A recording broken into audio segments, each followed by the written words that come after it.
When it started, it was simple, just a lawsuit for damages. But before it was over, it was far from simple, and the damages were murder. All because of a red-headed woman, a ghostwriter with ambition, and a match that burned with a bright green flame. From the pen of Raymond Chandler, outstanding author of crime fiction, comes his most famous character as CBS presents The Adventures of Philip Marlowe.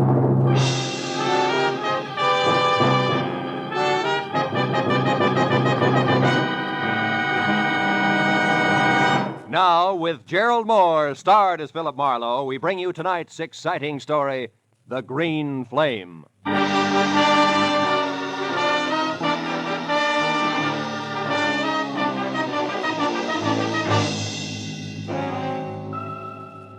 It had been the kind of early start, late finish crowded in between day that had made breakfast coffee, lunch a ham sandwich on the run, and dinner nothing.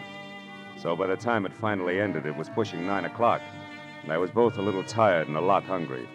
All of which made the feast I could imagine spread out in front of me over an emerald green tablecloth something better than good enough to eat.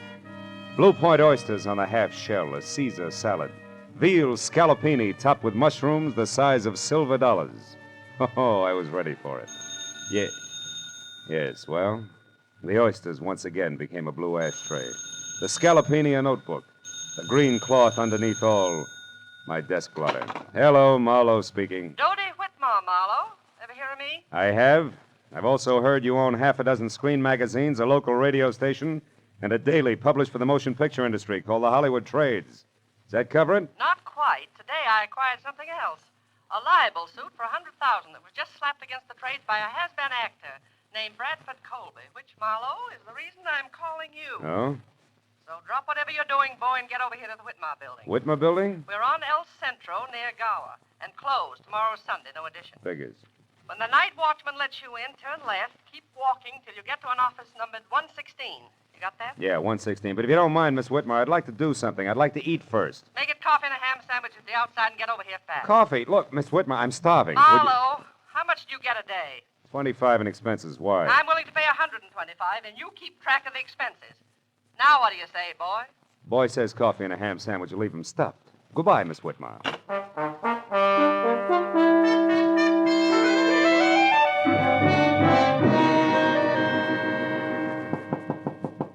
Come in, Marlowe. Sit down over here, and if you smoke cigars, don't. I can't stand them. Drink? No, thanks. Marlowe, our A1 gossip columnist, Stanley McGrath, had this to say in today's edition of the Trades. Mm-hmm. The sometimes actor, Bradford Colby, won't call it quits. When refused a part by an independent producer who's short on funds, Colby offered to hawk all and come up with $20,000 if the producer would change his mind. The producer wouldn't. End of quote. And beginning of noise from Colby, huh? Yes, a clamor that we can only silence by proving that McGrath, what he said, is true, which shouldn't be impossible because Max was a thorough man and never heard of the word rumor. Wait a minute. What do you mean was a thorough man? He died of a stroke, Marlowe, at 5 this morning en route to the hospital, age 61. His column, as usual, arrived here yesterday afternoon in the mail. He always wrote from his home, which is a junk-filled cracker box up on North Brunson. Yeah, now you're being sued by Colby for damages, huh? The late Mr. McGrath isn't around to prove what he said is true. You catch. And being very unpopular with producers myself these past 30 years, Marlowe, I've no chance of any help from the one who actually turned Colby down for that part, whoever he is. All of which makes my job what? Precisely this. Find Mac's source of information. Come in, Larry. Larry North, Marlowe. My editor and anybody's Napoleon. Larry, meet Mr. Marlowe. How do you do? How do you... Dodie, I've just found out that old Mac's only legman, a queer duck named Leonard Phipps, left town sometime yesterday for San Diego. May or may not be back by now. Where's Marlowe going to start? Well, I At figured... old Mac's place. Larry and I have already checked there, Marlowe. 8312 North Bronson. Maybe you'll grab onto something that we overlooked. Here's the key. Thanks. Mac lived alone. Don't get wrapped up in his notes. They're gibberish. And remember, my lawyers are sure that we'll lose this case if we can't prove what Mac said was the truth. Well, yeah, Call as soon as you get a lead, and if I'm out, Larry will be in his office next door. And, Marlowe, don't waste any time. There's a lot at stake, boy.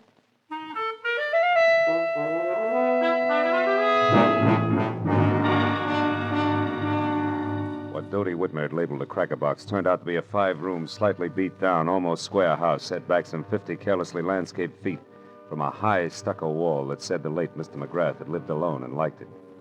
And when I entered and went to his study where I turned on a desk lamp, I saw what my client had meant by junk. There were the odds and ends that a man collects in a lifetime. On his desk, a tarnished loving cup for excellence in reporting, dated 1927.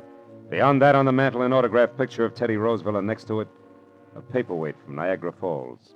And then an item I hadn't expected. In a shadowed corner of the room, there was somebody else. A tall, gaunt somebody else, wearing horn-rimmed glasses and papers sticking out of every pocket. He was slowly, an inch at a time, backing off from the edge of the circle of light in which I stood. I took one casual step toward the desk and then nailed him. Get your hands off me. Why? So you can start running, Mr. Leonard Phipps? How do you know my name? I'm psychic. I also know you just got back from San Diego. What I don't know is what you're doing here. Now, come on. Talk, fast. Please let go. Leave me alone. I'll talk. I've got nothing to hide from the right party. Who are you? Philip Marlowe, private detective who's working for Dodie Whitmer, a lady impatient to know which producer McGrath was talking about. In that article on Colby this morning. Now, do I qualify? Yes, of course. We're both after the same piece of information, Mr. Marlowe. Oh? I want to find that answer, too, and then whisper it into Dodie's ear. Just to save her $100,000? No, just to get a chance to fill McGrath's shoes. And don't laugh, because I've been ghosting that column for the past month now. Didn't McGrath write this morning's column himself? No, he didn't. I did. But the piece on Colby was not mine. McGrath must have added that himself, the fool. Ah, you don't sound like you're happy in your work, Phipps. I wasn't. Mac was a tyrant. I put up with him because he promised sooner or later to let Dodie Whitmore know that I was doing his work. Don't be too bitter, Phipps. Mac couldn't have known exactly when he was going to die. Well, what if he But to could? get back to the subject, have you any idea where we can get a hold of something real to go on? Yes, I do. Out there in the living room. Yeah. Follow me, Marlowe. If you can, in the dark. Come back here! Ow! Ooh!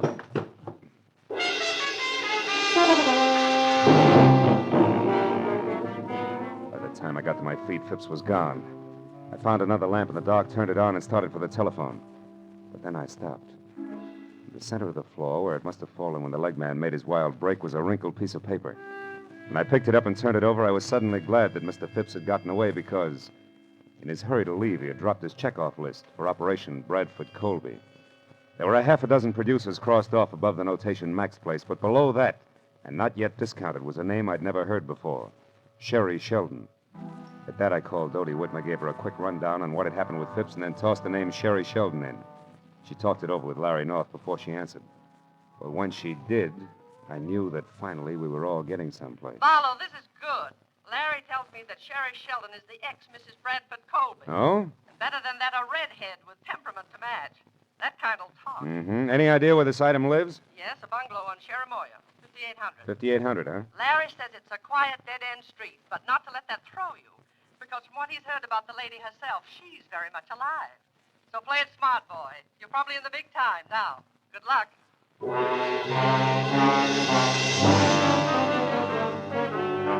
Only a furlong plus the bungalow on Cherimoya, so when I pulled up and parked away from number 5800, I was still wondering exactly what play it smart, boy meant. When the lady in question was known far and wide as a shock of red hair capping so much dynamite. But a minute later, as I walked toward the house, I labeled that thought introspection, dismissed it, and concentrated instead on an acre of tweed jacket that was unfolding out of a long, honey-colored sedan, parked a little ahead of me. When it straightened up to something over 6.5 feet, slammed the car door shut, and stomped inch-thick soled brogans off in a king-sized huff, I knew that this was an angry man.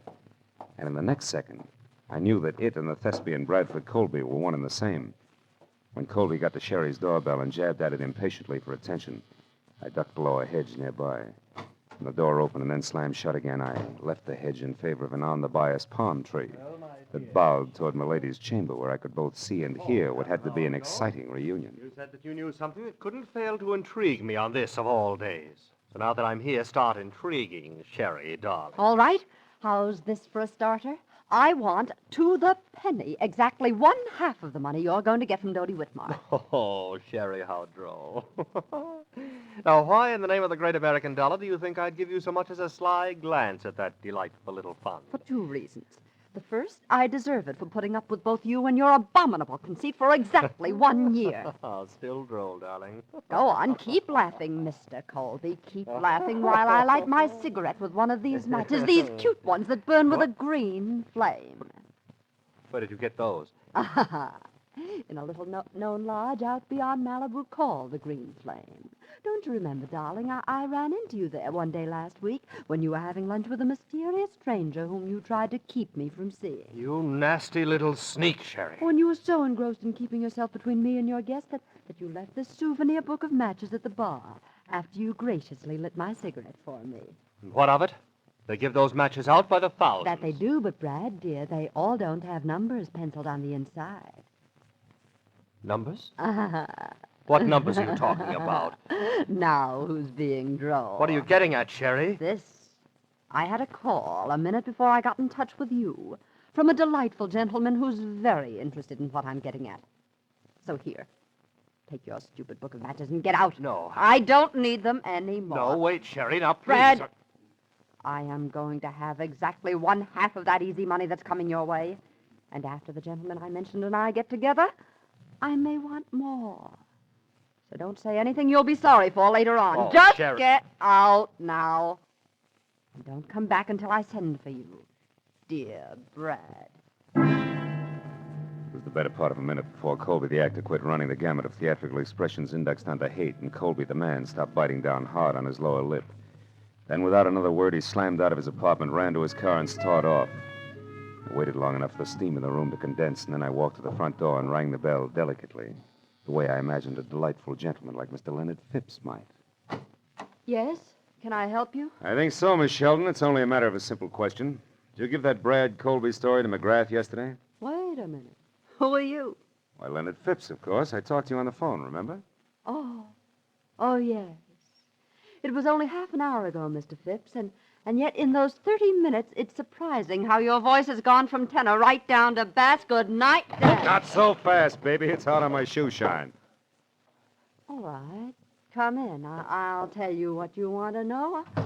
I did give that story to McGrath. I did it for revenge. I hate Colby. Uh-huh. And when your revenge boomeranged and the ex came out 100,000 ahead of you, you decided to cut back in. Is that it? Yeah, Wait a minute. You've been listening. How else would you know all this about Brad and me? Same way I know you're a liar about giving McGrath that story. Your in, honey, is strictly something different, like a book of matches that burn with a green flame, an accidental meeting at the lodge of the same name. Let's take it from there, huh? Yes, why don't you? Right outside, where both you and it belong. Good night, mister. Marlowe, Philip Marlowe, Sherry. But tell me, why the hurry? Anxious to powder your nose before Mr. Phipps arrives? Frankly, Philip, I'm anxious to do just about anything that doesn't involve talking to... What is that? Somebody's hit. Come on. He's over there near the curb. The car didn't stop, Marlowe. No, and that scream sounded pretty bad. Oh, he's dead, isn't he, Marlowe? Yeah. That can mean only one thing to you, baby. To me. Why, who is it? Your late date, Sherry. One Mr. Leonard Phipps.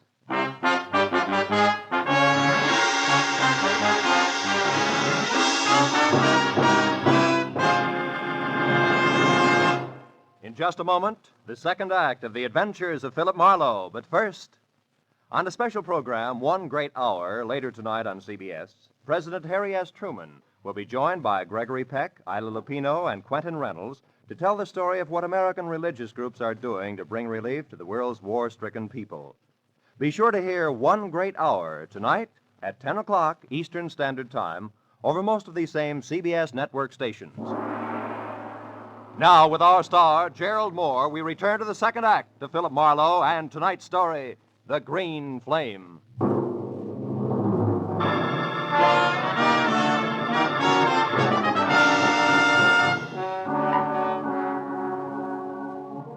As the red-haired, sophisticated eyes stared down at what seconds ago had been Leonard Phipps, the sound of the powerful car that had slammed the life out of him whirred into silence far down the street. All that was left of Stanley McGrath's overambitious leg man was a twisted, broken scarecrow, sprawled over the curb and half up on the sidewalk. It wasn't pretty. And the sight of it cracked Sherry's self-assurance like a rock through a window pane. When she stopped pressing the knuckles of one hand against her mouth and looked at me, she was scared. Clear through. Marlowe, this horrible thing, it was an accident, wasn't it? Oh, sure. About as accidental as if they'd use a sledgehammer on him. Oh, Oh, yes. You only wish it was an accident because you're next in line and you know it.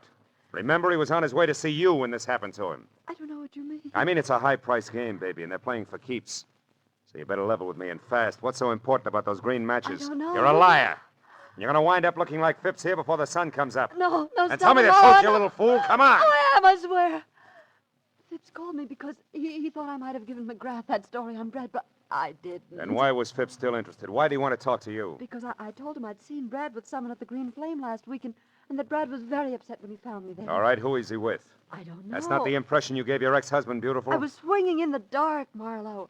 5 people left the Green Flame at the same time. I couldn't tell which one had been with Brad, but I'd know them if I saw them again, and Phipps thought that together we could figure out who it was. Go on. What about the numbers in that book of green matches? What were they? 811. They were written 811? inside, yes. What does that fit, a hotel room? Oh, I don't know that either. You mean it was just another swing in the dark? Yes, but it connected, Marlowe. It scared him when I mentioned it, so it must be important. Yeah? Take another look at Phipps, baby. See how important it is. Now try again, real hard. Remember what 811 means. Marlowe, I just don't know. Please believe me. Maybe you're just thick. Maybe you got too much nerve, but I'll tell you one thing, Sherry. I wouldn't be in your spot for 10 times $100,000 because I don't think you're going to live until morning. Oh, I didn't think that Brad would go this far. What I've told you is the truth. Wait a minute. Shut up. Somebody's coming. It might be Bradford. Now you get out of here. Well, how? I don't have my car. Take mine, that coupe. Here are the keys. Go down to the office of the Hollywood Trades. He won't show his face around there. Find Larry North or Doty. Well, all right, but what about you? Go on, will you? Beat it.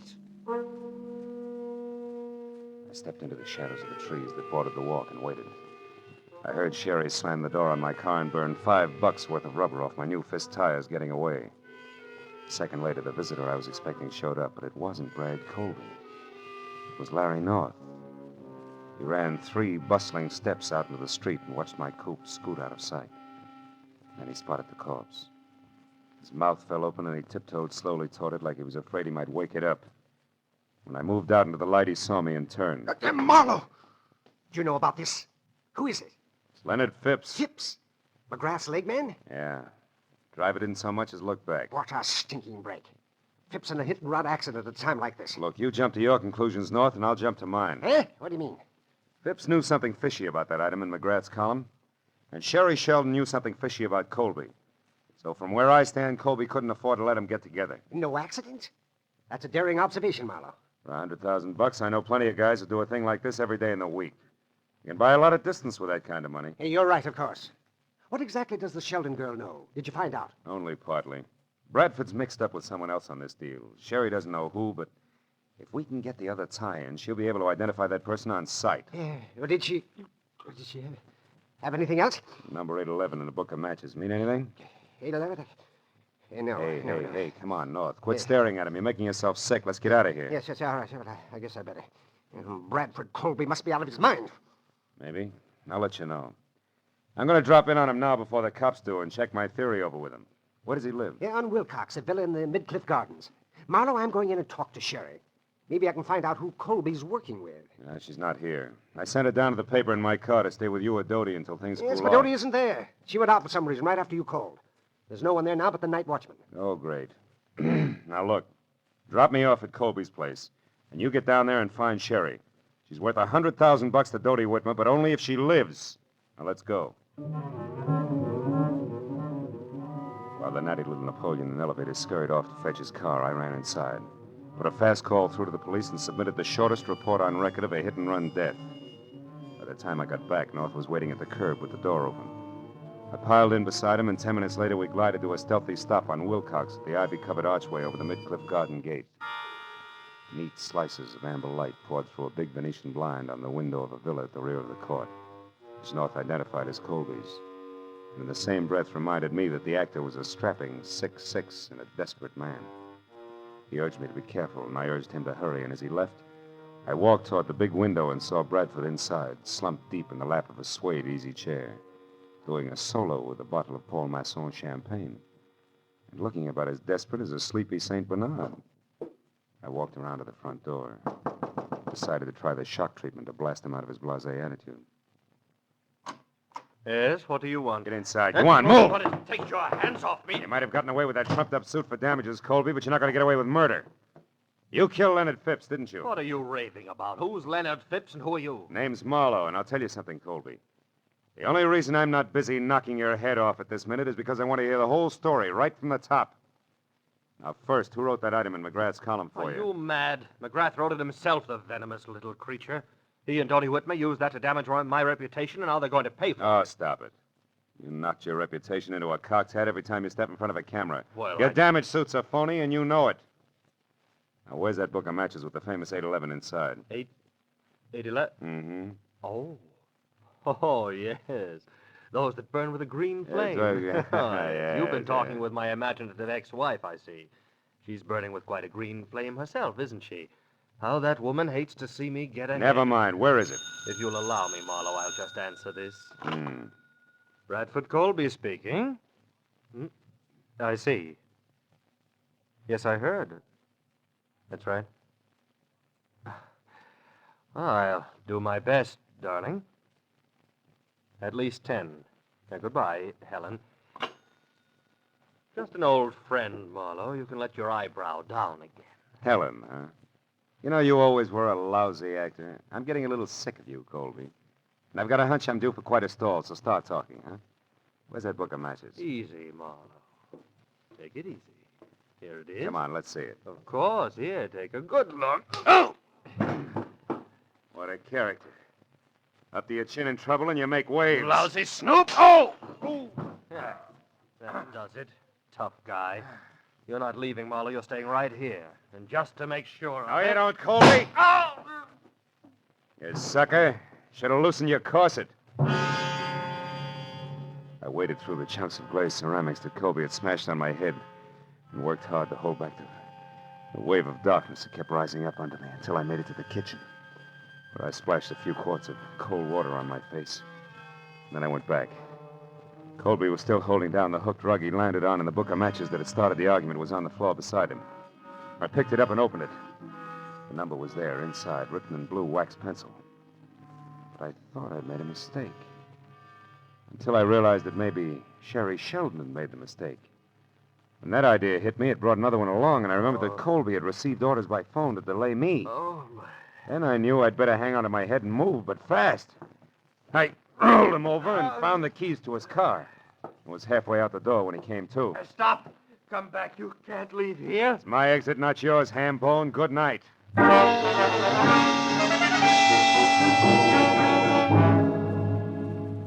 It took all of 5 minutes to get from Wilcox to El Centro in Colby's long, honey-colored sedan. And on a hunch, I drove down the alley to the back door of the Whitmer building. The hunch paid off, because I had stopped and turned on the parking lights when the door opened and I saw exactly what I'd expected. The watchman was on the floor, out cold, and the little Napoleon in elevated shoes was staging a big exodus with his arms full of a very limp redhead named Sherry Sheldon. As soon as he saw the honey-colored car, he started talking. Brad, you idiot. I told you to stay home. Did you do it? No, she's only unconscious. There wasn't time. We'll have to finish it someplace else. Put her in the back seat. All right. Here. Now let's get out. Marlowe. Don't move, little man. I'm too tired for any more trouble. I'll shoot first. So you're the boy on the inside with all the brains, huh? You cooked this whole thing up with Colby. He gets libeled and sues Dodie Whitmer for damages, and then you two split the settlement between you. Correct me if I'm wrong, North. You got your chance when McGrath died after turning in his copy. All you had to do was write that one libelous item included in McGrath's column, and nobody could ever explain where the story had come from. That stupid fool, Bradford. I could never trust him to do anything right. Is that why you killed Phipps? Yes.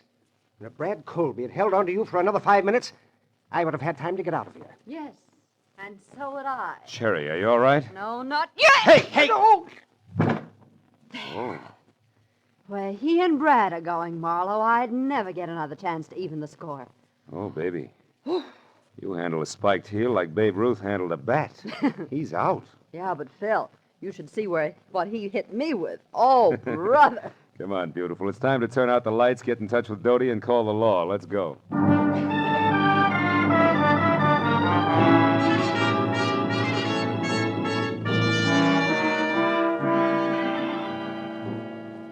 Well, let's go, Sergeant. Yes, Inspector. Thank you, Miss Whitmore. Good night. Good night.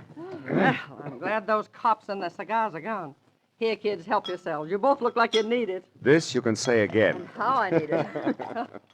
Marlowe, you could have slid me through the hole in a lifesaver when you said my own editor, Larry Knopf, was it. Yeah, it gave me a jolt, too, Dodie. Yeah, and me. The hard way. But, Phil, I am sorry about that mistake I made. I could have saved us some trouble. What mistake is this? Well, you see, honey, we knew that whoever was working with Colby had written down a number for him in a book of matches. Sherry here thought it was 811. But when I saw it, it was upside down from that, so it came out 118. 118? Mhm. Why, that's Larry's office number and phone extension. Check. Yours is 116, and his was right next door. I remembered. So 118 was it. That, coupled with the fact that it was written in blue pencil, which is standard equipment for all editors, gave me the tip. Honest now, Phil. Hmm? Did you figure that out, or was it luck? Well, it's a trade secret. Hey, you know something? I missed dinner tonight. You know I'm starving? Well, I know a wonderful place. Oh. They have matches like this, Uh-huh. see? It burns with a green flame. Will you join us, Dodie? Yes, we would love to have you. You'd rather have whooping cough. Go on, you. Get out of here and good night. Good night, Dodie. Oh, and it will be from here on in. I guarantee it.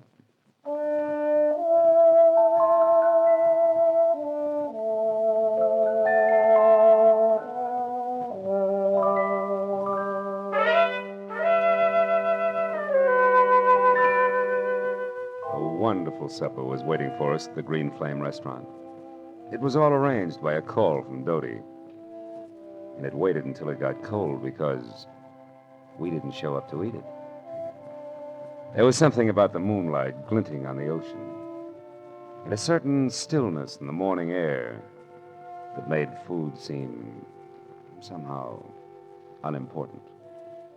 So, when I finally dropped Sherry off at her place on Cherimoya, went home to my apartment on Franklin, it was either very late or very early, depending on the viewpoint. There was just one lonely sardine and a cold baked potato in the refrigerator. So I ate it. Then I sat down on my bed to light my last cigarette. And I wasn't disappointed when the match flared into an ordinary yellow flame.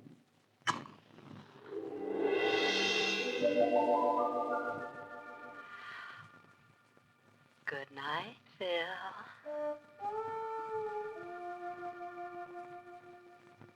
Happy Marlowe.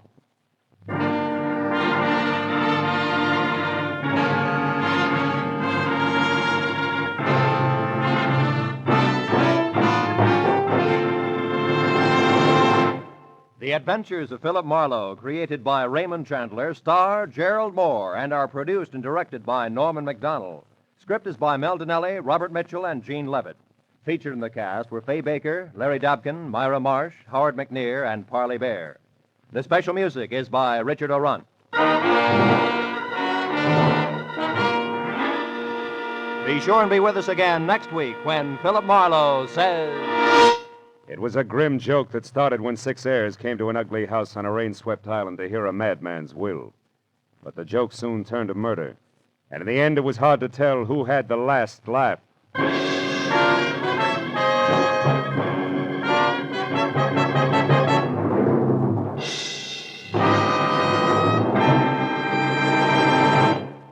Tomorrow night, Helen Hayes stars in the famous comedy The Farmer Takes a Wife on CBS's Electric Theater. And Eve Arden stars as America's favorite schoolmistress, our Miss Brooks.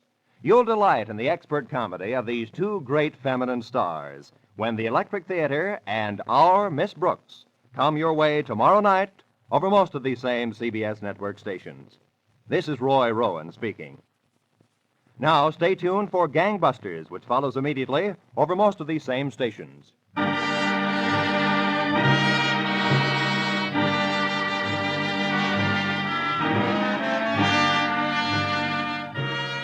This is CBS, the Columbia Broadcasting System.